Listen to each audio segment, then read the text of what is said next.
25 million boys are growing up right now without a father, and no one is calling it what it is. His father left when he was 3. No goodbye, no explanation, just gone. He wasn't there on his first day of school, wasn't there when the other boys laughed at him because he couldn't tie a tie, wasn't there when he came home with a broken nose and didn't know if boys were allowed to cry. No one taught him how to be a man, and yet he became the most powerful man on earth. And he left behind a book that 2,000 years later is still teaching men how to live. His name was Marcus Aurelius, and what I'm about to share with you is not motivation, it's not a pep talk, it's the exact method he used to build himself from nothing, and how you can do the same. But first, the problem no one is talking about.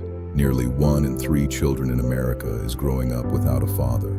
That's not a statistic, that's a classroom. Look around, every third seat, 63% of youth suicides, fatherless homes, 85% of kids with behavioral disorders, fatherless homes, 72% of juveniles in detention, fatherless homes.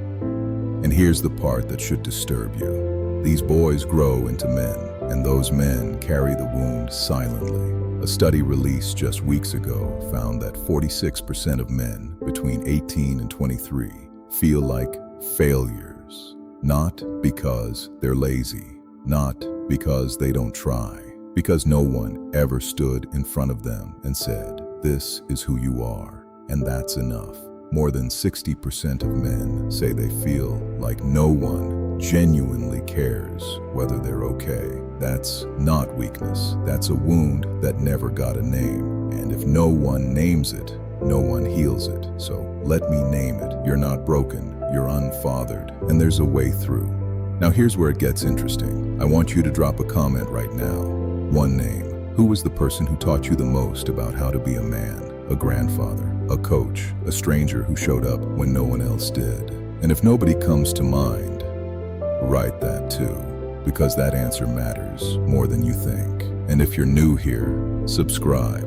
Ancient wisdom, no nonsense. Let's keep going. Marcus Aurelius was the emperor of Rome, the most powerful human being alive. He commanded legions, he ruled millions, but he didn't start Meditations, the book that made him immortal, with power. He started it with a list, 17 people. His grandfather taught him calmness. His mother taught him to live simply. His teacher Rusticus taught him to stop dramatizing. Sextus taught him patience. His adoptive father, Emperor Antoninus Pius, taught him you can live in a palace without a single drop of vanity. Now pay attention to what's missing from that list. Self-pity, not a single line. He never writes, "It's a shame my father wasn't there." He never blames anyone.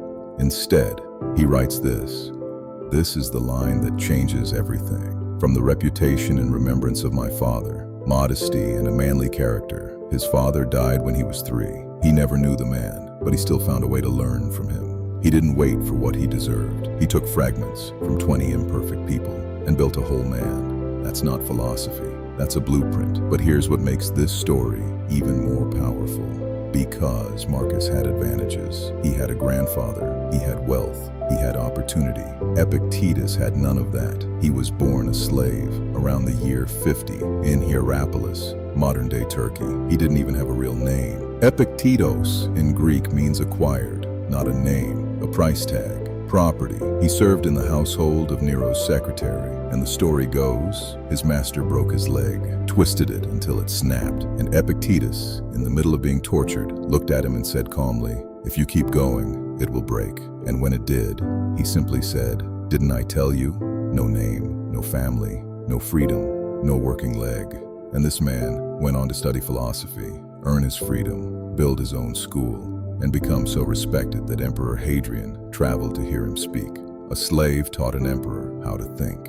Through a chain of students, Epictetus's words reached Marcus Aurelius, the most powerful man in the world, shaped by a man who once had nothing. That is the Stoic answer to fatherlessness. 3 words: don't wait, don't blame, become. Now, here's your part. Because philosophy without action is just noise. Step 1, make your list. Exactly the way Marcus did. Grab a piece of paper. Write down every person who taught you something real. A teacher, a coach, an uncle, a friend, a book character. next to each name. Write what they gave you. This isn't nostalgia. This is you discovering you have more foundation than you thought. Step 2. Accept the gap. Epictetus said, "It's not what happens to you, it's what you do with it." Fatherlessness is not your fault, but everything you do from today, that is your responsibility. Those two things can both be true. Step 3. Live by a code. Marcus didn't run on motivation. He ran on structure. Every morning, he reviewed his duties. Every night, he judged his own day. No one told him to. He built the system himself. If no one gave you rules, write your own. Wake at the same time. Train. Read. Write. Keep your word. Small things. But these are the bricks that build a man from the inside. Step 4. Be that for someone else. The fastest way to heal this wound is to become what you never had. You don't need kids. You just need to show up for someone. Look a younger man in the eye and say, "I see you. I believe in you." That sentence can change a life because someone should have said it to you. Seneca wrote, "Whatever was missing from our ancestors can begin with us." Maybe you grew up without a father. Maybe your father was there, but never really showed up. Maybe he tried, but couldn't give you what you needed.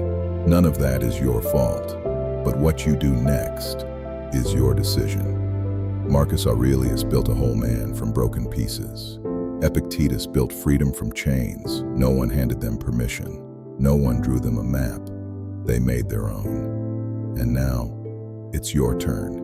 Stand up, get on your feet, and become the father you never had. First to yourself, and then to the world.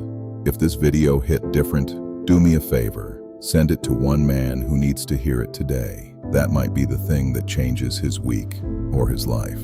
The next video goes even deeper into this. Make sure you're subscribed so you don't miss it. I'll see you in the next one.